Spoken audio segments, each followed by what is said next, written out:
Você sabia que um dos maiores traumas que nós podemos ter é o trauma da superproteção? Parece incrível, não é verdade? Mas traumas não são somente aqueles eventos desastrosos que a gente passa. A superproteção dos pais ou cuidadores pode gerar um trauma tão grande em nós que você nem imagina. Quer saber mais sobre esse assunto? Já sabe, vem comigo depois da vinheta.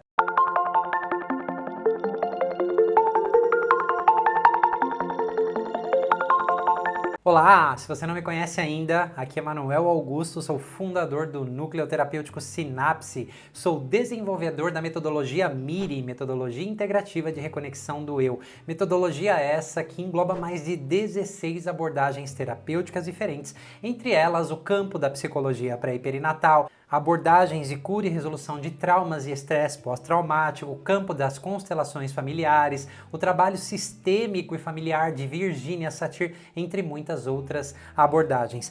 Antes da gente iniciar essa temática super interessante, eu quero te convidar a fazer o download do nosso e-book, Os Segredos da Vida Dentro do Útero. Eu pessoalmente escrevi esse e-book, ele está muito bem distribuído, muito bem organizado e, claro, com informações riquíssimas do início da nossa vida, no período gestacional, nascimento, e logo após o nascimento ali, período esse que influencia tanto a nossa vida. E já sabe, para fazer o download é só clicar no link aqui que está na descrição desse vídeo. Valeu? Então vamos para essa temática muito interessante. Porque é comum a gente pensar que eu sofri um abuso sexual na infância ou por um período, eu fui sequestrado, uma enchente, uma catástrofe natural, um diagnóstico de uma doença muito grave, perder um ente querido. Claro que todos esses episódios são traumas com T maiúsculo, mas aqui eu quero falar um pouquinho para você hoje sobre a superproteção, seja você mãe ou pai, né, ou futuro mãe e pai aí, ou você que foi super protegido na infância, e até mesmo você que não teve tanta proteção assim. Eu quero te contar o lado negativo da superproteção, que pode gerar um trauma muito grande na vida. E antes de mais nada, esse vídeo aqui não se trata de acusar os pais que fizeram isso, mas a gente entender esse aspecto e, claro, né, você poder corrigir a partir de agora que você tem essas informações, algo dentro de você. Beleza? Primeiramente, vamos partir do princípio que por que os pais, eles têm, alguns pais, claro, né, têm essa tendência a proteger tanto os filhos? Bom, na maioria das vezes isso tem a ver com as próprias sensações de medo mais profundas e muitas delas inconscientes sobre a vida, né, que os pais têm sobre a vida, ou até mesmo faltas que eles tiveram na infância, não receberam de seus pais. Eles tentam projetar a supercompensação disso nos seus filhos. Uma forma de você entender isso é assim: poxa, eu era criança e meus pais não tinham dinheiro para me dar um brinquedo ou não me deixavam fazer as coisas que eu queria, então eu cresço pensando, quando eu tiver um filho eu vou lutar tanto, eu vou trabalhar para que as coisas não faltem para ele e eu vou deixar ele fazer tudo o que ele quiser e o que ele bem entender. Você entendeu a supercompensação? Porque a criança precisa de limite, criança precisa de não, criança precisa aí de muito cuidado, mas diferente de superproteção. Então muitas vezes, né, essa falta de proteção que os pais tiveram, né, ou o medo exacerbado da vida devido a muitos fatores, claro que são muitos os fatores aqui, a gente não vai listar todos, eles acabam projetando, transferindo isso para o filho e acabam criando o filho em uma bolha super protetora. E isso impede a criança de se desenvolver para a vida. Por que eu tô falando que pode ser o maior trauma de todos? Pelo seguinte, porque eu tô aqui na vida, você tá aí na vida, você já passou uns perrengues bem grandes na vida que eu sei, e eu também. Por quê? Porque a vida faz isso com todo mundo. E se a gente não desenvolve resiliência, se a gente não desenvolve força, se a gente não cresce, se a gente não aprende a lidar com frustração, se a gente não aprende a lidar com desafios, nós não conseguimos crescer na vida. Isso significa que os pais têm que deixar os filhos sem limite, fazer o que eles querem? Claro que não. Por isso que a gente tem que ponderar. E eu sei que você sabe, tá, que não é tênue a linha que separa o cuidado da superproteção, né? Porque realmente são comportamentos muito diferentes, tá? Então eu quero te contar uma pesquisa bastante interessante no campo da traumatologia. Pegaram 3 tubos com água e 3 grupos de pintinhos. Grupos aleatórios aí, não eram da mesma ninhada, da mesma galinha aí, não sei como que fala, mas pegaram grupos de pintinhos aí de ninhadas diferentes, tá? E fizeram o seguinte experimento. Pegaram o primeiro grupo e deixaram esses pintinhos a nadar até ver o momento quando eles começavam a se afogar. 10 pintinhos ali na média para eles terem uma média de quanto eles nadavam, tá? Então anotaram lá uma média, os pintinhos nadam isso, ok. Pegaram o segundo grupo de pintinhos e colocaram no outro tubo e deixaram ele nadar e começar a se afogar um pouquinho. Para quê?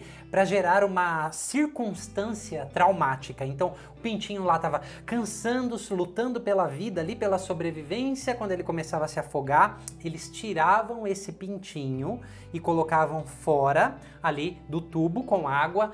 E quando animais na natureza, e nós não somos diferentes disso, tá? Nosso sistema, quando passa por situações traumáticas, entra em respostas biológicas de luta, de fuga, de congelamento e de colapso, tá? E quando o sistema entra nessa ativação, eu não vou trazer muitos termos técnicos aqui para não deixar você confuso, mas de uma maneira geral, o sistema precisa liberar essa ativação para que isso não vire um trauma no sistema. Vou abrir uma aspas aqui, tá? Esse trabalho foi de Peter Levine, ele foi realmente o precursor do trabalho do sistema nervoso vinculado a traumas, observando os animais na natureza, porque ele chegou a se perguntar como que os animais sofrem ameaças de morte o tempo todo, passam por situações traumáticas, porque animais na natureza selvagem é o que acontece, não é? E não se traumatizam. E aí, observando vários grupos de animais, ele percebeu que os animais, quando eles escapavam de uma situação traumática, eles tinham um processo de descarga do sistema nervoso autônomo, né? Então alguns era chacoalhar, outros tinham outras maneiras de executar essa descarga. Só que nós humanos, né, pela nossa racionalidade, a gente muitas vezes bloqueia esse processo biológico e natural de acontecer. Para isso ficar mais fácil, é só você se lembrar, né, de uma vez que você foi assaltado e seu corpo, depois que passou todo o perigo, você começou ali a tremer involuntariamente e você ficou até bravo com você. Era o seu corpo apenas tentando liberar aquela ativação exacerbada, elevada no sistema, tá bom? Então vamos voltar ao pintinho. Porque eles colocaram o pintinho numa situação traumática de propósito, tiraram o pintinho e quando ele ia começar a executar essa liberação do sistema nervoso, eles ficavam perturbando o pintinho para que ele não pudesse descarregar. Ok? Então eles interrompiam aquele processo natural. Se a gente for falar de humanos, é como se a gente começasse a pensar e não deixar aquele processo, que é bastante benéfico acontecer. Legal. Então quando eles faziam isso, eles retornavam um pintinho para o tubo ali para nadar e eles não tinham mais muita força, eles não conseguiam mais nadar muito além daquilo, eles realmente já começavam a se afogar e cada vez que eles tiravam, eles continuavam perturbando e teve alguns dos pintinhos aí que até morreram e não foi afogado, de tanta ativação no sistema. E pegaram um terceiro grupo. Terceiro grupo, mesma coisa, colocaram para nadar, a média que eles nadavam até começar a se afogar era a mesma, deixavam se afogar um pouquinho para criar uma situação traumática e tiravam, só que dessa vez eles não perturbavam o processo de descarga. Então eles deixavam o pintinho descarregar lá toda a ativação do sistema nervoso, tá? Porque isso é biológico, existe em todos os seres vivos, tá? E aí eles voltavam depois dessa descarga a deixar o pintinho nadar. E algo incrível acontecia. Ele nadava muito mais. Aí até ele começar a se afogar de novo, tiravam, descarregava. Aí o tempo de duração daquele terceiro nado era muito maior do que os anteriores. Você começou a entender a ideia, não é verdade? Então isso é resiliência. Resiliência não está aqui no cérebro não, gente. Resiliência é algo muito mais biológico do que você imagina, tá? E por que eu tô contando essa história para você? Quando nós somos desafiados na vida e nós encontramos maneiras de descarregar, nós nos fortalecemos para outros desafios um pouco além daquele anterior. ok? E qual é a forma de uma criança descarregar? As crianças são absolutamente dependentes dos pais. Nós, seres humanos, na natureza, somos seres que mais dependemos dos nossos pais por mais tempo. Então, as crianças precisam dos pais, elas enfrentam um desafio, você tá lá. Foi numa festinha de criança, você sabe do que eu tô falando, né? Você tem um filhinho ali de 3, 4 anos, ou nessa média aí, ele começa ali na festinha agarrada na perna da mãe, vê algumas outras crianças, ele vai explorando, de repente ele volta, de repente ele explora ainda mais, aí ele volta para se nutrir, é mais ou menos isso. Então porque é muito fácil, né, o sistema de uma criança ser desafiado, né, quando ela tá crescendo. Então esses pequenos desafios, isso vai aumentando com a idade, se a criança sabe que ela tem o recurso da proteção dos pais, a segurança que os pais podem proporcionar quando ela procurar, ela vai criar resiliência. É diferente dos pais protegerem de uma tal maneira que a criança não possa explorar e ser desafiada, cair, ralar o joelho, sofrer decepção na vida. Claro, né? Use o bom senso. Tem coisas que pais têm que pôr limites e ponto, né? Então vai lá uma criança de 8 anos, pai, eu vou saltar de bungee jump, pelo menos se eu fosse o pai, mas de jeito nenhum, né? Eu não vou deixar você fazer isso. É o bom senso, gente. Então transfira isso para a sua história, para a sua realidade. Mas você está entendendo que a superproteção, ela nos priva, ou privou quem foi super protegido, de passar por experiências estressantes, passar por desafios, por decepções, por frustrações na vida. E aprender a lidar com aquilo, o sistema ficar mais resiliente. E o quão importante é ter essa descarga nos pais, ou seja, a saber que existe segurança nos pais. Meu pai, minha mãe não vai me proporcionar tudo na vida, não vai me privar de todas as frustrações na vida. Nenhum pai, nenhuma mãe, a vida vai chegar para todo mundo. Só que eu já cheguei a atender pessoas, acredite, de 38 anos, que moravam ainda com os pais, mas pareciam crianças de 5 anos, que eu precisei atender os pais juntos da pessoa, né? Eu ia falar da criança, mas algo dentro dessa pessoa não cresceu pela superproteção. Por exemplo, nesse caso, foi uma doença que a criança teve no início da infância e a mãe teve tanto medo de perder a criança que começou a superproteger e não incentivou ela a viver. Ou seja, tem um adulto hoje que está muito difícil fazer essa transição para a vida porque não consegue enfrentar frustração, decepção, não tem força para enfrentar na vida. Agora pensa aqui comigo, né? A parte da nossa biologia humana, a morte vai chegar para todos nós um dia. Seguindo a ordem natural da vida, os pais vão partirem, os pais vão falecerem antes dos filhos, né? Seguindo a ordem natural. Não é assim que acontece? Recentemente mesmo perdi meu pai, é uma dor muito grande, mas eu tenho força o suficiente para continuar na vida, para seguir na vida. Agora, eu fico me perguntando sobre essa superproteção. Então, isso pode causar talvez o maior dos traumas, que é esse, a pessoa não conseguir ir para a vida, não conseguir encarar a vida, não conseguir estar na vida, porque a vida é desafiadora para mim, para você e para os 7 bilhões de pessoas que existem na face da Terra. Claro que tem pessoas que passam situações mais desafiadoras do que outras, mas às vezes a gente pensa que trauma é só aquelas coisas bizarras, feias, grandes, com T maiúsculo, né? Aqueles traumas com T maiúsculo, mas não, a superproteção também pode ser o maior trauma de todos, por privar a criança, que um dia se tornará um adulto, de estar na vida. Então, é muito importante refletir sobre isso, ok? Então, se você vai ser futuro pai aí, é importante você saber que você pode proporcionar essa nutrição, mas tem que deixar a criança, vou usar esse termo, ir ralar o joelho, mas não é só isso, tá? Tem que deixar a criança que vai crescendo explorar e conhecer sobre a vida. Cara, a vida, ela tá cheia de perigos, existe droga, existem muitas coisas. Você querendo ou não, vai entrar em contato com isso, e aí é a educação, é o livre-arbítrio do filho, da filha quando crescer, é a própria consciência, né, que vai determinar o que a pessoa vai fazer ou não. Então isso realmente não tem como a gente privar. Você tem como privar o seu filho de uma decepção amorosa, sua filha de algo que aconteça, você vai garantir que ela vai passar no vestibular, você vai garantir um emprego para ela, né? Então, realmente, isso é muito importante da gente entender. Então, quanto mais desafiados, que nem os pintinhos nós somos, mas a gente tem aquele tempo de descanso aqui, no caso dos seres humanos, dessa liberação, falando de infância, dos pais acolhedores, ter essa segurança acolhedor não é superproteção, e voltar a encarar desafios, saber que eu tenho, né, esse respaldo em casa, cara, eu posso ir muito longe na vida, isso vai desenvolvendo muitos recursos dentro de mim, tá? E de novo, existem muitos motivos pelos quais os pais podem se tornar super protetores, a gente não vai mencionar todos aqui porque isso não importa. Então, se você já foi super protetor com seu filho e sua filha, cabe a ele hoje, né, ter que fazer essa passagem. O bem da verdade é que o que não foi feito lá na infância vai ter que ser feito em algum momento, vai ter que começar a lidar com frustrações,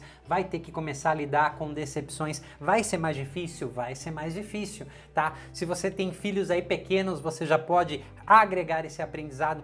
E se os seus pais foram super protetores, não adianta meter o dedão na cara e acusá-los. Eles o fizeram por amor, tudo é feito por amor, não tem como voltar atrás, mas saiba que você vai ter que ser desafiado na vida. Pensa nos seus desafios, o quanto é difícil para você ser desafiado, frustração, e o quanto falta para você, na verdade, né? Olha que paradoxo, essa fonte de apoio, porque super proteção, além de não preparar para a vida, não é uma fonte de apoio, porque é uma codependência muito disfuncional, né? Então você entendeu porque o trauma da superproteção, ele aí tá classificado entre o maior trauma de todos. Gostou desse conteúdo? Deixa o seu like aqui pra gente. Não tá inscrito no canal ainda? O que você tá esperando? Temos conteúdos incríveis aqui. Se inscreva no canal, toca o sininho para você receber as notificações. Temos muitas novidades para você. Lembrando, para fazer o download do e-book Os Segredos da Vida Dentro do Útero, quer saber sobre início de vida, das emoções, o que acontece dentro do útero, esse e-book tá bem recheado para você, tá? Então é só você fazer o download desse e-book, tá? Gostou desse vídeo? Compartilha. Escreve aqui no comentário, né? De repente os comentários de vocês vocês trazem dúvidas que me inspiram a gravar novos vídeos para responder as suas dúvidas. E comenta aí também, se você não gostou, tá tudo bem, tá ok? Eu prometo sempre, eu leio todos os comentários por motivos óbvios, né? Eu não consigo responder a todos sempre, tá? Tem uma surpresinha para você aqui no final. Você sabia que é muito possível a gente acessar memórias até mesmo intrauterinas e começar a corrigir o que foi disfuncional ali? Muitos casos de superproteção já se iniciam dentro do útero, tá? Vou te deixar aqui com um relato, uma pessoa contando como foi para ela acessar memórias intrauterinas. Espero que você goste e te vejo na próxima. Eu sempre tive um medo absurdo da vida. E sempre tive um medo de ser quem sou, sempre tive um medo de aparecer, sempre tive medo de ser vista pelas pessoas, sempre tive bastante medo. E fazia ideia mais ou menos de que poderia ser do meu período gestacional, que eu sabia que foi um período bem complicado. Mas nunca havia tocado com tanta profundidade como eu toquei no pré e peri. Eu descobri que esse medo é bem antigo. Descobri que a minha concepção foi cheia de medo, né? Foi por meio da violência. Meu pai estava bêbado e minha mãe era uma criança, então teve muita violência, muito medo. Eu sendo lá concebida, implantando no útero, eu percebi que tinha muito medo no meu corpo, muito pavor, e assim foi durante a gestação. Minha mãe ficou desamparada, ficou na rua, dormiu na rua e cercada de muito medo. Muito medo, ela tinha muito medo, eu tinha muito medo e eu sentia muita culpa também. Minha mãe tentou tirar a minha vida. Com isso, eu sentia muito medo de ser exterminada. Hoje em dia eu vejo que eu tenho muito essa dinâmica na minha vida. Na faculdade eu fiquei escondida, eu não aparecia porque eu tinha medo de ser fuzilada pelos meus colegas. Em outras áreas da minha vida, eu arrumei um estágio maravilhoso, com pessoas maravilhosas, mas eu não aparecia porque eu tinha medo de fazer alguma coisa errada e novamente sentia o medo de ser fuzilada, de ser exterminada. Hoje eu sei de onde vem esse medo, né? Foi quando a minha mãe pensou e tentou abortar, e aí eu perdi o meu irmão. Com isso, o medo só aumentava, só ia marcando mais ainda essa cicatriz do medo, né? Ia ficando cada vez mais marcada. E durante a minha infância, novamente, mais períodos com medo. Quando ela saiu, na verdade, no meu nascimento foi com bastante medo. Eu acessei que eu não queria sair. Eu, em vez de descer, eu subia, né? E aí precisei ficar entubada, precisei ficar em observação por um tempo e com muito medo, pavor. E depois, na minha infância, quando a minha mãe foi embora, eu ficava procurando por ela e de novo aconteceu algo que me deu muito medo, de novo, de aparecer, de ser vista. Então eu tentava a todo custo me esconder. Eu, conversando com as pessoas do Pré-Peri, eu lembrei que eu vestia muita roupa folgada, né? E hoje eu visto umas roupas mais apertadas. Eu não conseguia emagrecer de forma alguma. Eu não queria que as pessoas me vissem. Não queria que as pessoas soubessem que eu estava aqui. Que é um processo, é algo que eu tenho que fazer, que eu tenho que passar. Mas agora eu consigo saber de onde vem todo esse medo e eu consigo olhar para ele com compaixão. Eu consigo olhar para mim com compaixão. Eu tenho muita compaixão por mim hoje em dia, porque foi um período muito difícil, foi um período muito pesado. Não tenho muito apoio em casa. Em casa é algo mais difícil de estar com essas partes, mas eu me apoio, eu estou comigo e eu recebi no Pré-Peri, na vivência, eu recebi muito apoio de todo mundo. Eu fui muito bem recebida, eu podia ser eu mesma, eu ria, eu brincava. A gente tocava dores difíceis, mas mesmo assim a gente tinha o nosso tempo de partilhar e poder botar um pouco para fora. E para mim, assim, foi muito interessante tocar tudo isso. Foi muito importante saber de tudo isso, que isso eu levo para minha vida, que tudo que eu recebo é um presente. São coisas difíceis, são coisas muito difíceis, mas é um presente saber disso. Eu poderia passar a minha vida inteira sem saber o porquê desse medo, sem saber o que fazer com esse medo, e agora eu sei o porquê do medo e eu posso olhar para ele de uma forma diferente. Eu sou muito grata ao trabalho do Manuel, sou grata à equipe do Manuel que está lá disposta, disponíveis, que deixa a vida um pouquinho de lado, deixa o filho um pouquinho com alguém, deixa o namorado um pouquinho de lado para poder estar ali, sendo apoio, sendo suporte, não fica de julgamentos, não ficam, sempre está ali, apoiando. Se você precisa de um colo, elas têm um colo para te dar.